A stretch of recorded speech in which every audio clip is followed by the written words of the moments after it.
El Señor esté con ustedes y con tu espíritu. Del Santo Evangelio según San Juan. Gloria a ti, Señor.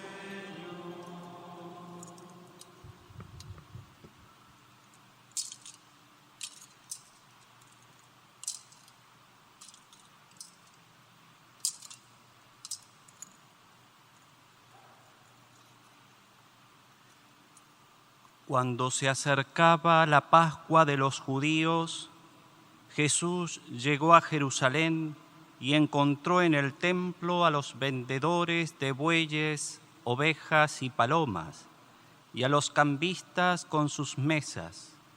Entonces hizo un látigo de cordeles y los echó del templo, con todo y sus ovejas y sus bueyes. A los cambistas les volcó las mesas y les tiró al suelo las monedas, y a los que vendían palomas les dijo: quiten todo de aquí y no conviertan en un mercado la casa de mi Padre. En ese momento sus discípulos se acordaron de lo que estaba escrito: el celo de tu casa me devora. Después intervinieron los judíos para preguntarle: ¿qué señal nos das de que tienes autoridad para actuar así? Jesús le respondió: destruyan este templo y en 3 días lo reconstruiré. Replicaron los judíos: 46 años se ha llevado la construcción del templo, ¿y tú lo vas a levantar en 3 días?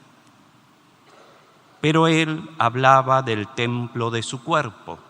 Por eso, cuando resucitó Jesús de entre los muertos, se acordaron sus discípulos de que había dicho aquello y creyeron en la Escritura y en las palabras que Jesús había dicho.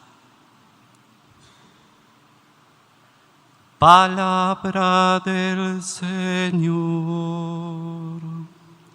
Gloria a ti, Señor Jesús.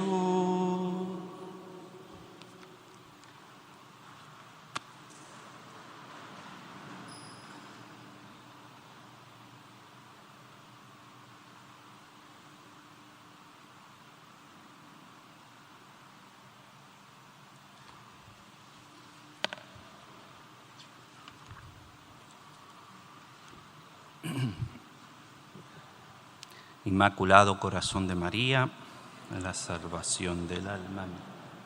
Sagrado Corazón de Jesús.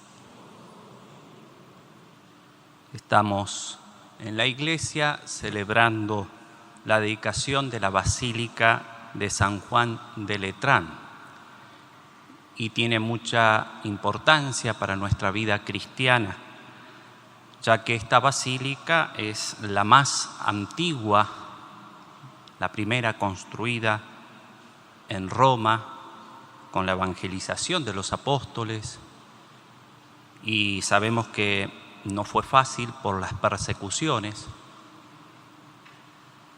Así es que cuando llegó el tiempo en que Dios concedió la gracia a este emperador de su conversión, que fue el emperador Constantino, él le dio libertad a la Iglesia Católica para que saliera de los lugares donde celebraba el culto a Dios, que sabemos que eran las catacumbas, lugares bajo tierra, porque si eran sorprendidos los martirizaban inmediatamente. Así entonces vivía los primeros siglos, los inicios de la vida de la Iglesia, con tanta persecución, con tantos mártires y santos.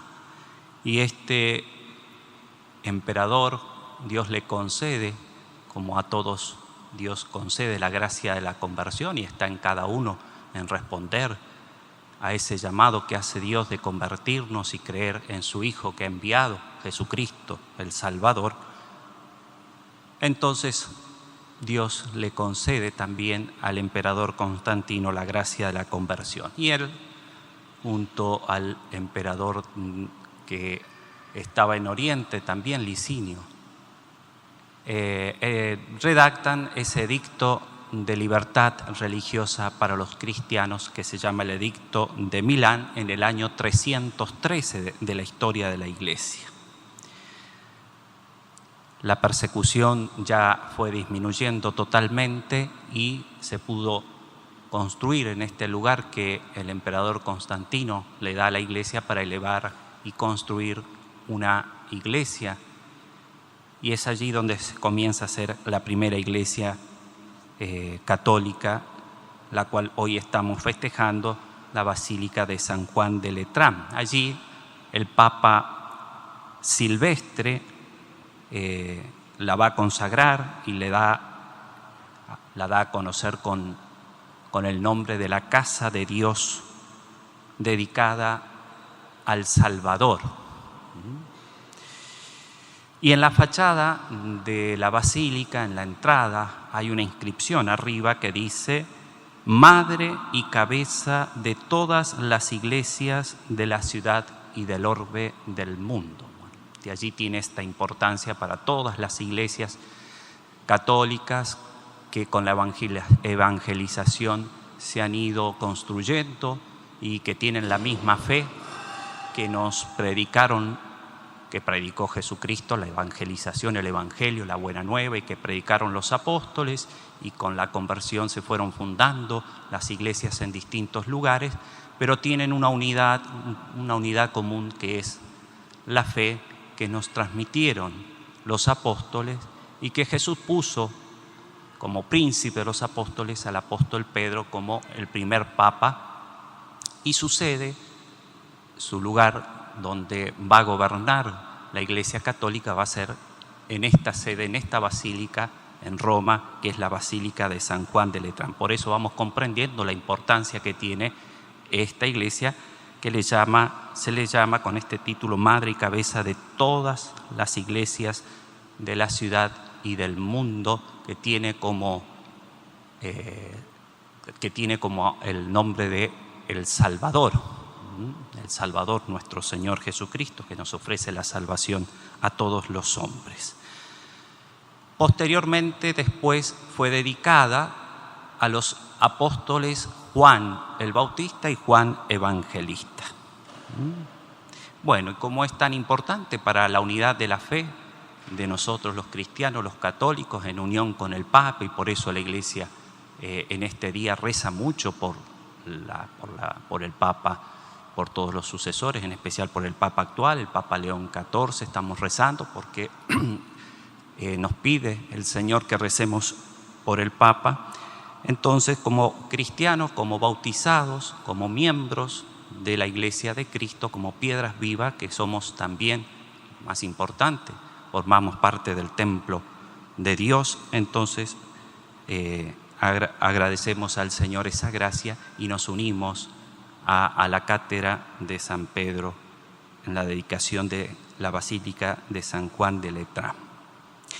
Bueno, con esta historia de la Iglesia, esta idea bien clara que nos enseña la Iglesia, podemos meditar el Evangelio que nos pone la Iglesia para esta fiesta, y es justamente ese episodio que acabamos de escuchar cuando Jesús purifica el templo de Jerusalén, y vemos que lo hace en el marco de la Pascua de los judíos. La Pascua de los judíos era muy importante porque allí se celebraba el antiguo rito de los judíos, de la alianza que había establecido Dios con Moisés, y era lo más importante en el culto judío.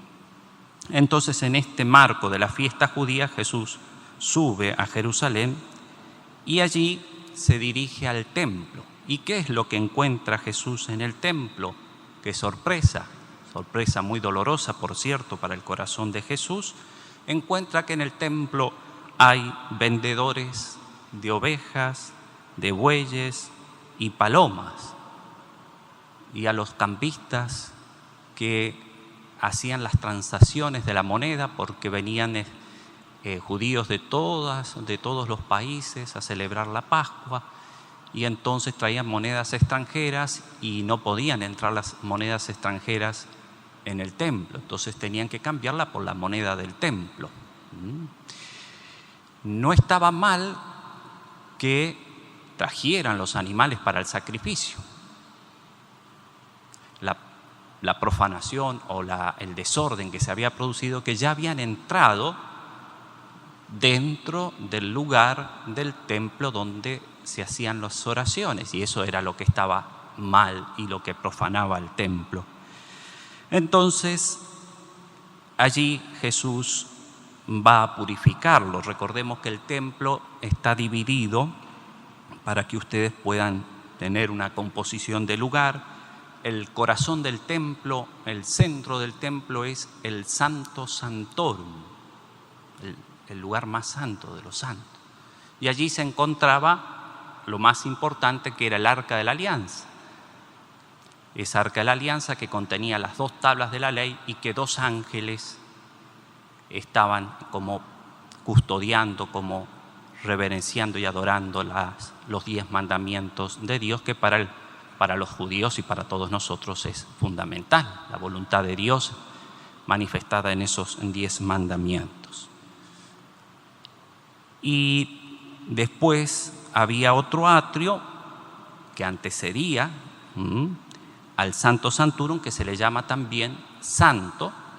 Era también muy importante porque allí se encontraba ese candelabro de 7 brazos, los panes de propiciación que ponían los sacerdotes en el altar, y el altar de los inciensos, donde ahí se quemaba el incienso por parte del sacerdote, entraba y quemaba el incienso en honor y adoración a Dios. Después estaban los demás patios,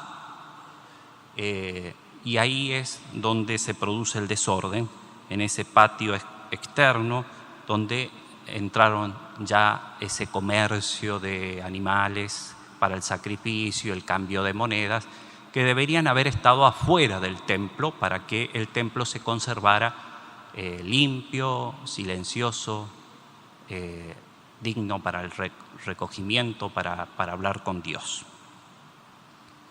Bueno, Jesús entonces, viendo esta profanación de la casa de su Padre, este desorden, su corazón se llenó de ardor, de celo, de amor a Dios, a su Padre, y quiso purificar esto para devolverle al Padre la honra, la gloria, la pureza que da gloria a Dios en el templo. ¿Y qué hace el Señor? Hace una cuerda, un látigo de cuerdas trenzado, y comienza esa imagen tan tremenda que parece como del Antiguo Testamento, donde se dan esos castigos de Dios entre rayos, truenos y grandes prodigios y portentos. Imaginarnos al Señor con esa autoridad, con esa majestad, expulsando a todos los mercaderes y echando las mesas de los cambistas, las monedas al suelo, sacando los animales del templo, bueno, purificando en definitiva el templo, y diciendo con esa fuerza, con esa fortaleza, con esa voz de Jesucristo: no hagan de la casa de mi Padre un mercado. Así va el Señor purificando ese edificio del templo de Jerusalén, que había sido desacralizado. Y junto con esta purificación, Jesús realiza una señal, un signo profético, citando o recordando algo que ya había sido profetizado en el Antiguo Testamento y que los judíos les recordaba bien claramente la purificación y cómo debía estar el templo, y que debía ser así en todos los templos. Y el Salmo 68 decía, por ejemplo, el rey David: el celo por tu casa me devora, y los insultos de los que te insultan caen sobre mí. Es una frase, una señal profética y mesiánica del que vendría a purificar el templo. Los discípulos recordaron esto y lo dice el Evangelio de San Juan, que al verlo a Jesús así con tanto celo, recordaron que estaba escrito esto ya en los profetas, en el rey David. Pero los judíos quedaron desconcertados por esta actitud de Jesús, no se la esperaban. Y cuando decimos judíos, imaginemos que estaban allí los escribas, los fariseos, que eran muy celosos de la ley de Dios, de la pulcritud en el templo, de que todo se hiciera correcto y perfecto. Los fariseos. Y caen en la cuenta de que lo que está haciendo Jesús es realmente una actitud ya anunciada por los profetas, una acción mesiánica profetizada. Por eso toman la palabra los judíos y le dicen: ¿qué señal, qué signos muestras para hacer estas cosas? Nótese que no le dicen, ni lo acusan, ni le reprochan a Jesús su actitud como enojo de lo que está haciendo en el templo, como que es algo incorrecto. No le dicen eso porque saben que Jesús lo que está haciendo es lo que Dios quería que se hiciera, o que lo que Dios quería que fuese su templo. Pero Jesús les da el signo que ellos pedían y les dice: destruid este templo y yo en 3 días lo levantaré. Ese lo levantaré va a ser también usado por el mismo Señor para la resurrección, el levantarse del sepulcro, el resucitar de la tumba. Ese verbo que usa el Señor también aquí cuando dice: destruid este templo y yo en 3 días lo levantaré, o traducido también en el Evangelio hoy, lo reconstruiré. Los judíos le responden, no entendiendo ciertamente esta señal, este signo profético que le está diciendo el Señor, y le dicen: 46 años han tomado construir este templo. Ciertamente el templo físico, el templo construido por rocas y piedras del templo de Jerusalén, les llevó ese tiempo, ¿no? Esos años, 46 años. Y dice: tú lo vas a levantar en 3 días.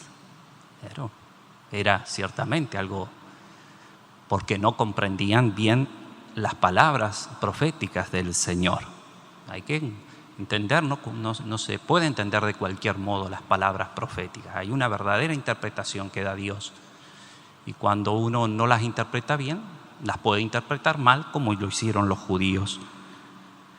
Y los discípulos, dice, redactando San Juan este Evangelio, dice que ellos se acordaron cuando Jesús resucitó esta escena de la purificación del templo, cuando Jesús había dicho estas palabras, y creyeron en la Escritura y en las palabras que Jesús les había dicho. Así termina el Evangelio de hoy. Bueno, con estas palabras proféticas de Jesús estamos comprendiendo ahora, con la verdadera interpretación que el Señor ha dado a la Iglesia, a los apóstoles, a nosotros los cristianos, es que Él iba a resucitar al 3er día. Realmente iba a levantar el templo, no el templo físico de Jerusalén, sino el verdadero templo que es el cuerpo de Cristo. Todos nosotros somos templos de Dios y Dios habita en nuestro corazón por el bautismo, por la gracia de Dios.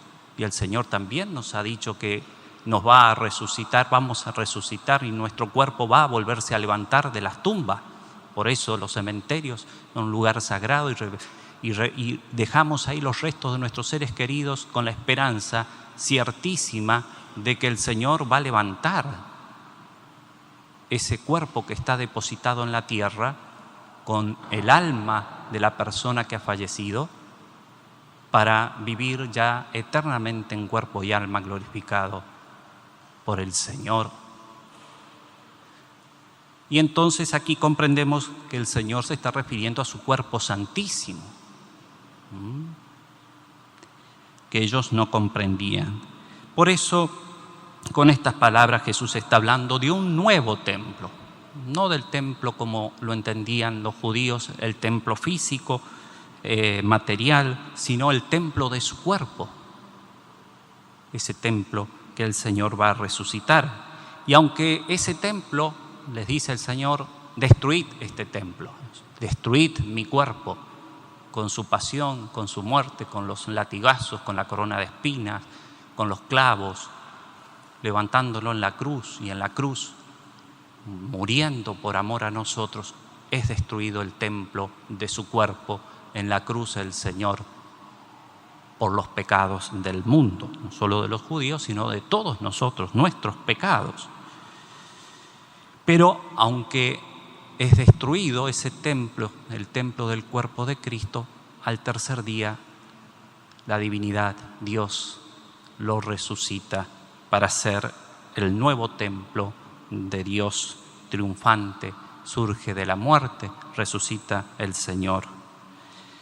Por eso, cuando ahora meditamos y la Iglesia nos propone meditar la purificación del templo, tiene muchas implicancias en nuestra fe cristiana lo que hizo Jesús. No solamente que expulsa a los mercaderes del templo para purificar el templo, la casa de Dios, de su Padre, sino que estaba haciendo ya una profecía del verdadero nuevo templo que reemplazaría este templo viejo de la antigua alianza, y ese nuevo templo sería el cuerpo santísimo de nuestro Señor Jesucristo. Entonces, si hay un nuevo templo, ya no sirve el viejo templo de Jerusalén, ya no sirven los sacrificios de la antigua alianza, ya no sirve la ley del Antiguo Testamento, la ley de la alianza que se sellaba con el sacrificio de los animales, de la sangre de los animales. Ahora hay un nuevo templo, el cuerpo de Cristo resucitado. Hay una nueva ley, la ley nueva y eterna de la alianza, que con su sangre divina, con la sangre de Cristo en la cruz, se derrama por nuestra salvación. Hay un nuevo culto en espíritu y en verdad, que nosotros unidos como bautizados, como piedras vivas al cuerpo santísimo de Cristo, se eleva a Dios, y es allí donde cada cristiano rinde ese culto verdadero, divino a Dios. Y así, esta verdad divina que nos enseña la Iglesia, el nuevo templo que es el cuerpo de Cristo, podemos comprender mejor la visión del profeta Ezequiel de la primera lectura, donde ve en una visión un santuario. Del lado derecho del santuario sale un agua que recorre desde el altar del templo. Sale del templo ese agua y va llenándolo todo, dando vida, crecimiento a los árboles, todo lo que va tocando va dando vida, hasta llegar a un mar que es el mar muerto, de aguas, como bien está definido ese mar, muertas, no pueden producir vida ese agua, aunque parezca contradictorio, el agua siempre produce vida, pero este agua está muerta, es salobre, es salada, tan salada que no se puede usar para la vida. Y que es una imagen de lo que es nuestra alma con el pecado, estamos muertos. Y si no viene ese agua del santuario, y aquí vamos a ir comprendiendo el sentido verdadero que le da Dios a esta visión para que nosotros la apliquemos en nuestra vida y para que la unamos al cuerpo santísimo de Cristo, el nuevo templo de Dios, el verdadero templo de Dios, que del costado de la cruz del cuerpo santísimo surgió agua y sangre, y es como un río que llega a nosotros para darnos vida. Nosotros permaneceríamos con el agua, con el alma muerta, imposible de tener vida si Cristo no nos da esa vida divina en nuestras almas. Por eso, dice el Salmo, un río alegra la ciudad de Dios. Ese río nos consuela, nos da alegría. Sabemos que brotó del costado abierto de Cristo.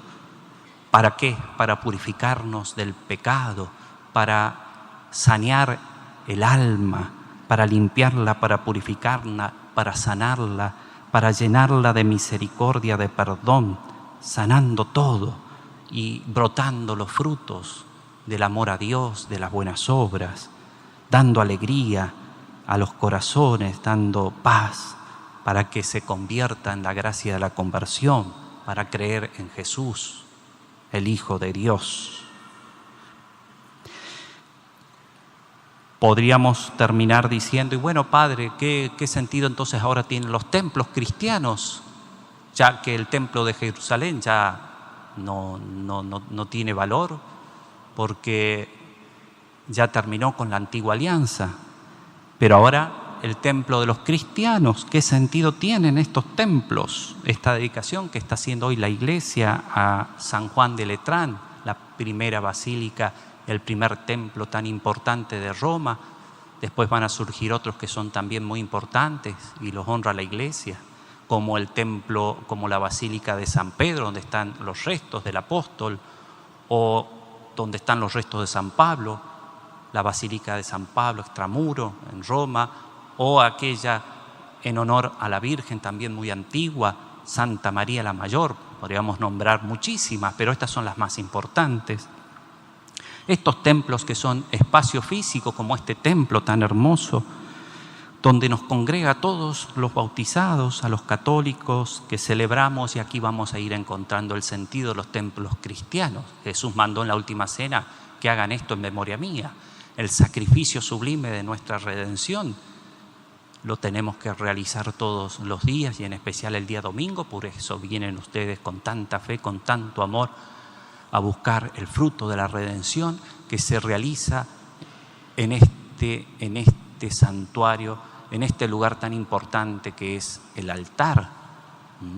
Y allí se renueva el sacrificio de Cristo. Este es el culto verdadero a Dios. Este es el verdadero sacrificio de la nueva y eterna alianza. Cristo mismo en la Eucaristía, y por eso la Eucaristía, cuando se reserva las hostias consagradas donde está Jesús en el sagrario, y allí encontramos los dos lugares más importantes, el corazón de una iglesia, de un santuario, de una basílica, el altar, el sagrario y todo el templo en sí, que muchos santuarios tienen la forma de Cristo crucificado, como este también lo tiene, para recordarnos que allí está el nuevo templo, el cuerpo de Cristo resucitado.